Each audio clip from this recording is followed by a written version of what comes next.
ৰাতিপুৱা শুই উঠিয়ে হাঁহৰ আধাৰখিনি এনেকৈ দিয়ে ভিডিঅ'টো আৰম্ভ কৰিছোঁ। যিহেতুকে এইকেইদিন ভিডিঅ' বনাব পৰা নাছিলোঁ, কেইটাদিন শাৰীৰিকভাৱে মই বহুত দুৰ্বল হৈছিলোঁ আৰু আজি অলপ ভাল পাইছোঁ বাৰু। তো তেনেকৈয়ে ৰাতিপুৱা ভাত খাব লৈছোঁ।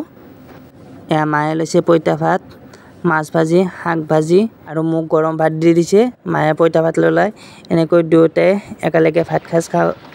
বহুত দিনৰ মূৰত মাৰ লগত এনেকৈ একেলগে এসাঁজ খাইছোঁ। এইকেইদিন মই যিহেতুকে ভাত তাত খাব পৰা হোৱাই নাছিলোঁ আৰু আজি অলপ ভাত খাব পৰা হৈছোঁ।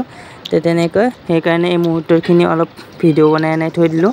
ভাত খোৱা ভিডিঅ' বুলি কথা নাই, তো অলপ যিহেতুকে ভাল পালোঁ সেনেকৈ অলপ মাৰ লগত কিছু মুহূৰ্ত এনেকৈ ভিডিঅ' বনাই থৈ দিলোঁ। ভাতো খাব পৰা নাছিলোঁ বহুত দিনৰ মূৰতে এনেকৈ আজি মাৰ লগত এসাঁজ ভাত খালোঁ।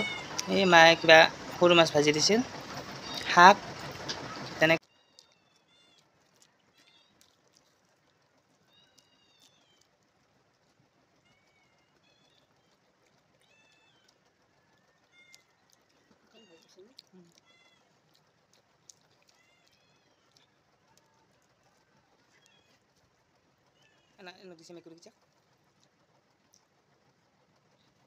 ভোক লাগছে না